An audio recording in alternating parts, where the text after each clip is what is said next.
everybody. It's Vicki Lee. It's good to see you. If you like my speaking, then please like, share, and subscribe. We have talked about a lot of subjects in the last few months since I have been speaking. We did a study on Job and testing. We talked about him and we talked about how he was tested, how he had everything. And then all of a sudden, in a very short space and time, it was all taken from him and he had lost everything, including 10 children. Then he went into illness. He had been very wealthy. Now he has nothing. His 10 children are gone, and he's ill to the point of death.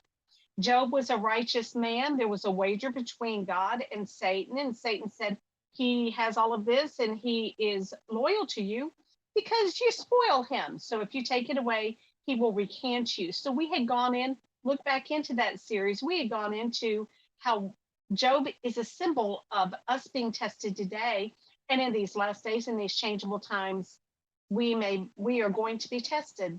And God says, in these times that we're into now and coming into beyond this, I'm testing the hearts of men. So what will we do during this time? Well, Job was righteous and he never recanted God. And he said, though God slay me, yet I will trust him. If he kills me, if I die from this illness, still I will trust him. His friends turned away from him. We talked about didn't we? We talked about betrayal. We talked about dealing with people. Go back and look at that because that has to do with Job and his friends. And his wife said she wouldn't get near him because his breath was so bad. He was so sick. No one wanted anything to do with him. His friends came and sat with him and then turned on him and blamed him for his circumstance. And he was blameless through this whole thing. And Job never recanted God, but he questioned a lot of things. And, why is this happening to me? He was so sick. He was so miserable. Can you relate? Have you ever been through those sorts of things? And then God came to him in a whirlwind and showed himself through a mighty form of nature. And God began questioning Job about, do you have all the answers to the universe, Job? Are you greater than God? Do you really understand the intricacies? And Job began to see God and to understand the depths of God, perhaps in a different way than he would have never known without having gone through that valley. And so Job keeps talking about, I have seen God and I was miserable and I repent of what I have said.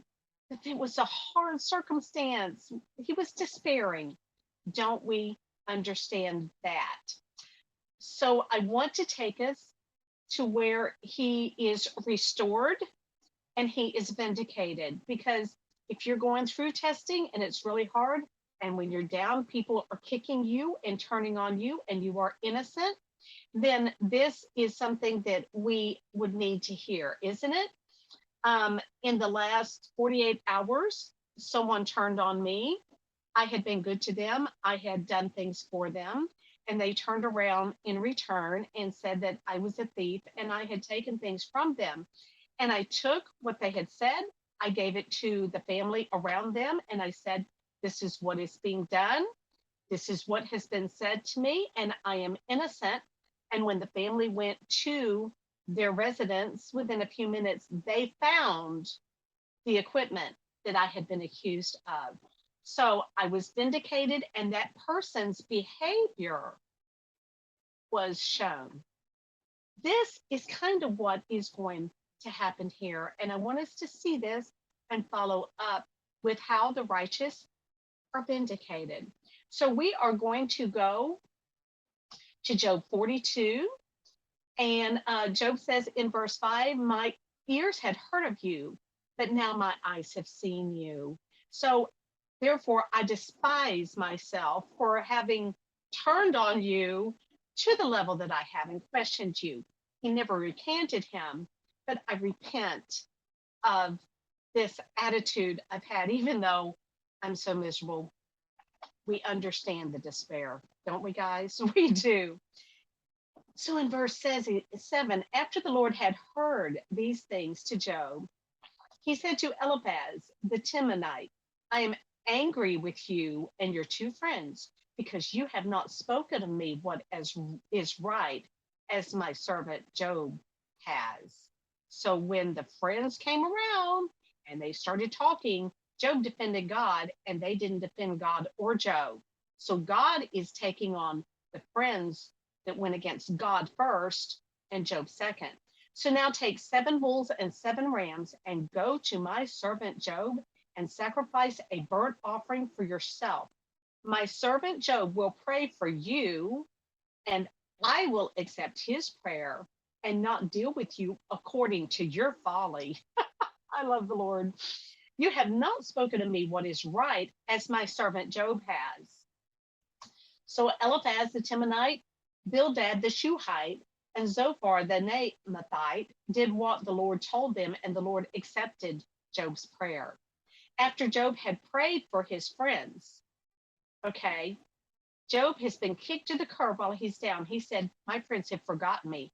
First they come to support him, then they turn on him and blame him, and then they forgot him.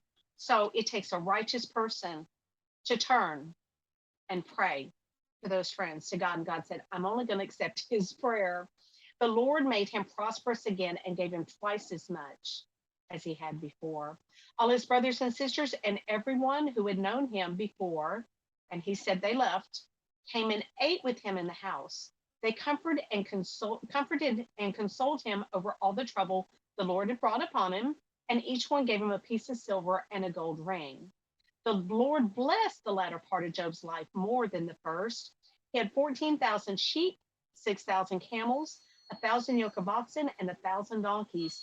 He also had 7 sons and 3 daughters. He had lost 10 children. He was given back 10 children. The first daughter he named Jemimah, the second Keziah, and the third Karen Hapuk. Nowhere in all the land were there found women as beautiful as Job's daughters, and their father granted them an inheritance along with their brothers. After this, Job lived 140 years. He saw his children and their children to the 4th generation, and so he died, old and full of years. So it's a happy ending for Job. And after all the testing, I said you had Job thrown on a football field, and there's the home team and the away team. The home team is God, the Father, Son, and Holy Spirit with all the angels. On the other side is Satan with all the demonic forces. And as the testing is done and Job's in the middle of that field and it's not right and it's not fair and it's not just, then the away team, the demonic forces are going, anytime now, he's going to recant him. Job complained and he said, is this really justice, God? He was still speaking with God, but he was questioning the depth of these. He knew he was being tested because he was in such pain. Imagine losing 10 children. Imagine being so sick that your flesh is hanging on you and your breath is so bad, no one will come near you. But then there's that, but then the people that you know and love and depended on are just kicking you to the curb. And I had said in my former teaching, you know what? These people are going to have to eat crow. They're going to have to eat crow because this righteous man, God's bringing him back. So it says he went to those friends and he said, you better move it because this is what you did to my servant who was right and you were wrong. Be careful in how you treat people who are going through a hard time.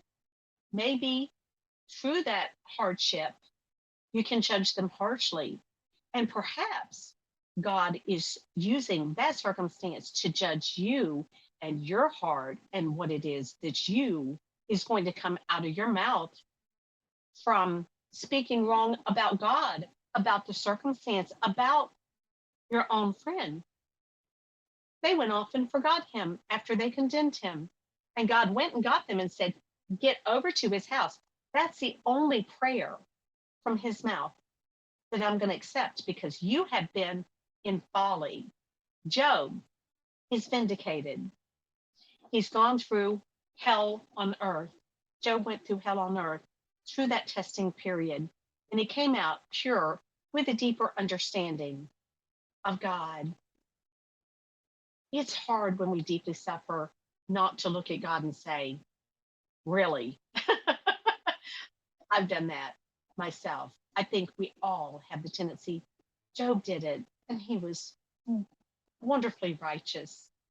And so the people who had kicked him came back, and his three friends were made to repent.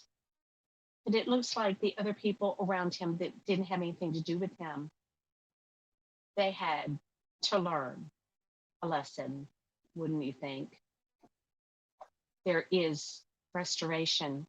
There is vindicated. I myself, in the last 48 hours, rose up, gave the evidence on the table in the face of charges against me that were untrue, and was vindicated last night. And as the message came in and I was vindicated, I gave a generous, humble, loving response that addressed the overall situation in love. Because vengeance is mine, said the Lord, I will repay. What that person tried to do is between them and the Lord. I come to the plate and I speak to you with a clear mind today, because vengeance is his and I don't get in the way. When Job was called to pray for these men who had just really mistreated him, what did he do? He said, that's between them and the Lord. The Lord is dealing with them, and I'm going to pray the prayer of redemption on their behalf, because that's the only prayer he will accept. What are you as a Christian going to do when you have gone through those circumstances? You have been mistreated by people, you are innocent, and then God brings the people who mistreated you back, and God said, you have to pray the prayer. What will your heart show of you in that time? We do get vindicated. The righteous do get vindicated. We do get restored. Job was given back his losses. And I say this, we're coming to the end of an age. I've been through a lot in life. I'm still going through the warfare every day. But my inheritance is not so much here. The Lord can give it to me here. That's fine. We talked about in one of the last teachings, Lord, direct my paths. I will draw near to you. So I say, Lord, direct my paths. What do you want me to do? Where do you want me to go? You light my paths through your word. You direct me. But we have the eternal heritage that no one can take, and a place prepared for us. So we are vindicated here when you stand in truth. We are vindicated. Job, after all he went through, was vindicated. And Job didn't have to go round up those friends, did he? He didn't have to gossip it. He didn't have to say a word. God went and made those crooked paths straight on behalf of the people that were out of control. I hope this helps. If you don't have Jesus Christ as your Lord and Savior, believe on the Lord Jesus Christ, and ye shall be saved. It's the adventure, not just of a lifetime, of eternity, with an eternal heritage. Once you believe on the Lord Jesus Christ, to go to calvarychurchfl.com. They've got a teaching library. It's free, chapter by chapter, verse by verse. You can start learning what this adventure is all about. I promise you won't be disappointed. Job went through hell on earth, and at the end, he was not disappointed. And if you're in God's family, you're going to be in heaven, and you get to meet him face to face, and he gets to tell you all about it. What a wonderful heritage we have. I hope this helps everybody. If you like my speaking, please like, share, and subscribe. Have a great day.